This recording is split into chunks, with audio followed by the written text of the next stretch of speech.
If you guys are looking for a cheap and reliable place to get your FIFA 16 coins, check the link in the description and use the code ITANI to get 5% off. Alright, so if you're struggling in this FIFA, I'm here to help you. If you've been breaking your controllers, shouting at your mom, or breaking your TV screen, I understand. It is a very, very different FIFA. There's a big learning curve. And basically, I'm going to give you some tips. Hopefully, it helps you out. If you do enjoy this video, please hit the like button. And make sure you check out G2A. The link will be in the description if you want to buy PSN cards or Microsoft points to open packs. So, 3-5-2.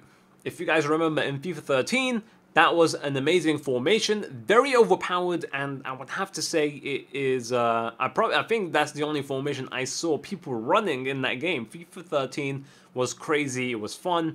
But now that is over. FIFA 14 comes along and I started running the 4-2-2 because the 3-5-2 was not effective anymore and everyone was just fucking running on the wings, crossing it and heading it in. Heading was OP in FIFA 14.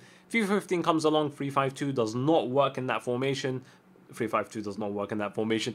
3-5-2 does not work in that FIFA because if you guys remember just last year, pace was such a big problem. So without a left back, without a right back, you were getting fucked, in my opinion. So FIFA 16 comes along, you try out pace, it's not that big of a deal anymore. It's not that, you know, you're not that fast. So 3-5-2 is actually effective this year. It's actually, I'm going to go as far as saying it's very, very effective, and I will have to say is probably the most effective formation for me in this game.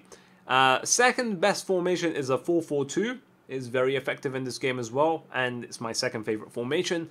But I'm going to tell you why I like 3-5-2 in this game. So to begin with, heading is not overpowered. Heading is actually pretty useless. So if I think out of 100 matches, I haven't conceded many headers. I think 4 or 5 headers. It's very rare to concede a header in this game, and I can't even remember the last time I conceded a header. So one of the things you have to remember is how much option you have in midfield with a 3-5-2 formation. Look at this. So we have 1, 2, 3, 4, and 5. 5 players in midfield is fucking crazy, and that is amazing. Do you know why? Because you have more options. More, you know, you could open up your opponent's defense because you have so many players in the midfield, and it's easy to pass it to them because they're always open. Your opponent doesn't always have 5 midfielders, and I haven't seen many players running the 3-5-2 yet. So it's really effective also if someone's playing park the bus. You could take long range shots. Playing park the bus this year doesn't actually work if you're patient and don't attack too much and just try and take shots outside the penalty area. So if he wants to park the bus, take shots outside the penalty area and you're good to go. Alright, another thing that you really need to know in the 3-5-2 is left midfielders and right midfielders are very, very important. Have strong ones. Basically, 80 physical on a left mid is fucking crazy, and that's amazing. So I would recommend someone that's strong in left mid. So maybe if you're running a Serie A team, Asamoah is very effective in that formation. Then we have Candreva as right midfielder, 74 physical. Basically, why they're important to have really high physical is because they're going to come back and defend and act as left backs and right backs. So if someone's trying to abuse the wings because they see you're running a 3-5-2, your left mid and your right mid are going to act as your defenders. So make sure you take the time and buy decent right mids and left mids because they're really going to help you out. So your central defensive mids are very important as well because they're going to be the ones that the opponent is not focusing on. So if they're playing park the bus, they're gonna give them so much space because they're gonna see your strikers and your centre attacking mids running forward. They're gonna be trying to cover them up, and you could take just a long range shot with Matt House or Pogba or whoever you have in central defensive mid, and they're gonna score you easy goals because shooting from long range and scoring in this FIFA is a lot easier than FIFA 15 because goalkeepers are fucking stupid outside the penalty area.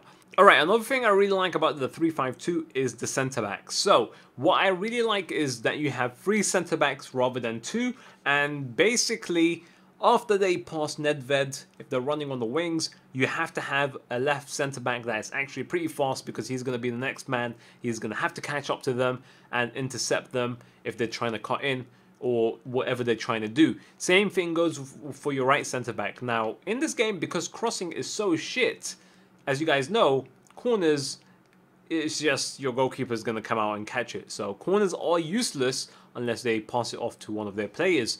So that's why I had Cannavaro hit instead of Blanc. But even with two short centre-backs, I think 5'9" Cannavaro and 5'9" Barisi, what happened was I didn't even concede any headers. Now, the reason I actually changed Cannavaro is because Blanc just looked way better, and he was stronger and taller at the same time, and he was pretty much around the same price. Now, Cannavaro, I just did not like him in this game. He seemed a lot more effective in the last FIFA than this one, so that's the only reason I changed him. I didn't even change him because of his height. And both of these centre-backs, Barisi and Cannavaro, were very short, well, basically were short, and I just didn't find the problem with it.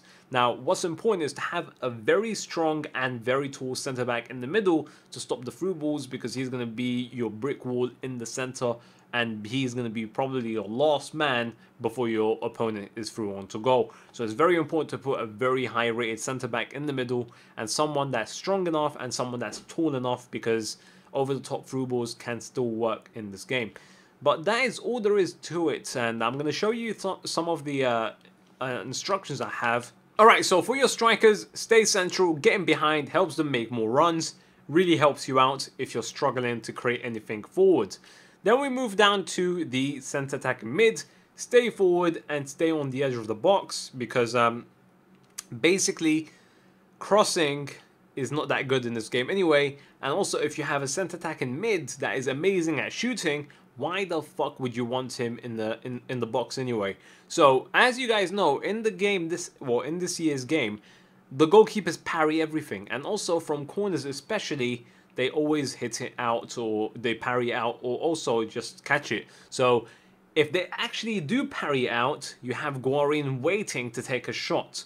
So that's one of the tactics you can use. Then we move on to everyone else, and I have nothing on anyone else.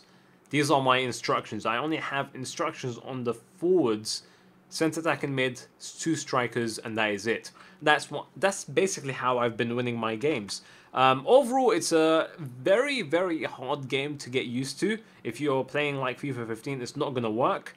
But if you love sprint dribbling, basically just use no-touch dribbling. It's the exact same thing. EA just put a fancy name on it this year, in my opinion. So that's all there is to it. The 3-5-2 is the best formation for me this year. Hopefully you found this video helpful. If you did, please hit the like button. Let me know your formations that you've been trying out this year, and which one did you find the most effective, and let me know in the comment section below why. So hope you guys enjoyed it, and hope you guys have a very nice day.